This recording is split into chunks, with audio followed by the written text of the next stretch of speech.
സ്റ്റാൻഡിൽ വരുമ്പോൾ സ്ത്രീകൾ മുദ്രാവാക്യം വിളിക്കുകയാണ് വി എസിന് വേണ്ടി. അവർ അത്രത്തോളം വി എസിനെ നെഞ്ചിലേറ്റിയ മനുഷ്യരാണ്. എങ്ങനെയാണ് വി എസിനെ കാണുന്നത്? ഇത്രത്തോളം ഊർജ്ജത്തോടെ ഈ അന്ത്യ മുദ്രാവാക്യം അദ്ദേഹത്തിന് നൽകാൻ വി എസ് എന്ന് പറയുന്നത് ഞങ്ങളുടെ തലമുറകളിലെ ആവേശമാണ്. അത് കണ്ടാണ് നമ്മൾ വന്നത്. അപ്പം അദ്ദേഹത്തിൻ്റെ ഓരോ വാക്കുകളും നമ്മുടെ ജീവിതത്തിൻ്റെ ഏറ്റവും വലിയ വാക്കുകളാണ്. ഒരു വാക്ക് മതി, അത് മതി നമുക്ക് ഏറ്റവും വലിയ പ്രചോദനം. ജീവിതത്തിൽ എപ്പോൾ മുതലാണ് വി എസ് സ്വാധീനിച്ചു തുടങ്ങിയത്? അറിവായ കാലം തൊട്ടേ DYFIയിലും SFIയിലും ഒക്കെ നിൽക്കുന്ന കാലം തൊട്ടേ വി എസിനെ അറിയാം. ആ വി എസിൻ്റെ ഓരോ പോരാട്ടങ്ങളിൽ കൂടെയാണ് നമുക്ക് ഒരുപാട് ആവേശം കിട്ടിയിട്ടുള്ളത്. എല്ലാം അങ്ങനെയാണോ? തീർച്ചയായിട്ടും എല്ലാവരും അങ്ങനെ. അതാ സ്ത്രീകളുടെ വലിയൊരു കൂട്ടം ഈ പട്ടം ജംഗ്ഷനിൽ വി എസിന് അന്ത്യ യാത്രാമൊഴി നൽകാൻ വേണ്ടി കാത്തിരിക്കുന്നു. ഇത് തിരുവനന്തപുരമാണ്. വി എസിന്റെ രണ്ടാം വീടാണ്. ജന്മനാട് ആലപ്പുഴയാണെങ്കിൽ വി എസ് പിന്നീട് മുഴുവൻ രാഷ്ട്രീയമായി വളർന്നതും തിരുവനന്തപുരത്ത് നിന്നുകൊണ്ടാണ്. ആ തിരുവനന്തപുരം ഇങ്ങനെയല്ലാതെ, ഇത്ര വിപുലമായിട്ടല്ലാതെ എങ്ങനെയാണ് വി എസ് അച്യുതാനന്ദനെ പോലെ ഒരു മഹത്തായ രാഷ്ട്രീയ നേതാവിന് വിട നൽകുക, അന്ത്യ യാത്രാമൊഴി നൽകുക? അദ്ദേഹം ഇനി ഒരിക്കലും തിരിച്ചു വരില്ല എന്ന് അവർക്കെല്ലാം അറിയാം. ഈ യാത്ര അവസാനത്തെ യാത്രയാണെന്ന് അവർക്കറിയാം.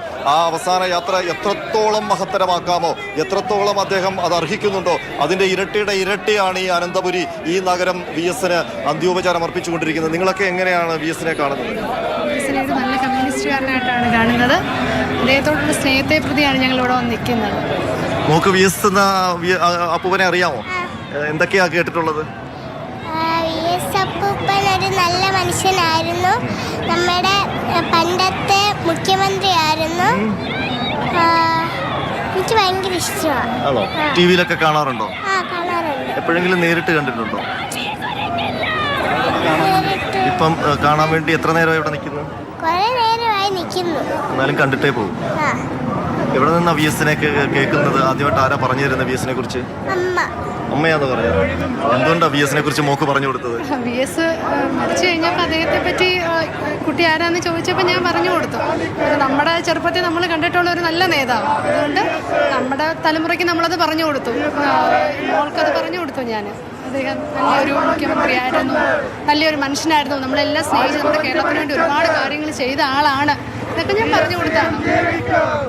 മധു, ഒരു തലമുറ അടുത്ത തലമുറയിലേക്ക് പകർന്നു കൊടുക്കുന്ന ഒരു അറിവ് കൂടിയാണ്, രാഷ്ട്രീയ സന്ദേശം കൂടിയാണ് വി എസ് അച്യുതാനന്ദൻ എന്നാണ് ആ കുഞ്ഞു മോളുടെ പ്രതികരണത്തിൽ നിന്ന് നമുക്ക് മനസ്സിലാക്കാൻ കഴിയുന്നത്. വി എസ് അപ്പൂപ്പനെ അറിയാം, വി എസ് അപ്പൂപ്പനെ കണ്ടിട്ടില്ല. വി എസ് അപ്പൂപ്പനെ മുഖ്യമന്ത്രിയായിരുന്നു എന്ന് അറിയാം. ആ കുഞ്ഞിന് 3-4 വയസ്സേ ഉള്ളൂ. അമ്മ പറഞ്ഞു തന്നതാണ് വി എസിനെ കുറിച്ച് എന്നാണ് ആ കുഞ്ഞ് നമ്മളോട് പറഞ്ഞത്. അപ്പോൾ വി എസ് അടുത്ത തലമുറയ്ക്ക് ഓർമ്മയുണ്ടല്ലോ അനന്തൻ. അതിനേക്കാൾ വേറെ എന്താണ് വേണ്ടത്? പുതുതലമുറയിലെ ഒരു നാമ്പിന് കൊഴിഞ്ഞുപോയ ഒരു വലിയ ദീപശിഖ ഒരു നല്ല മനുഷ്യനായിരുന്നു എന്ന ഓർമ്മ കൈമാറി കിട്ടുന്നുണ്ടല്ലോ. അത്രയേറെ പുണ്യപ്പെട്ടത് എന്താണ് ഒരു മനുഷ്യ ജീവിതത്തിന് ബാക്കി വെക്കാൻ കഴിയുന്നത്? സുനിൽ പി എള്ളിയിടം എഴുത്തുകാരനാണ്, പ്രഭാഷകനാണ്. അദ്ദേഹം വി എസിന്റെ വിയോഗത്തിന്റെ സമയത്ത് എഴുതി വെച്ച വാക്കുകൾ ഇങ്ങനെയാണ്.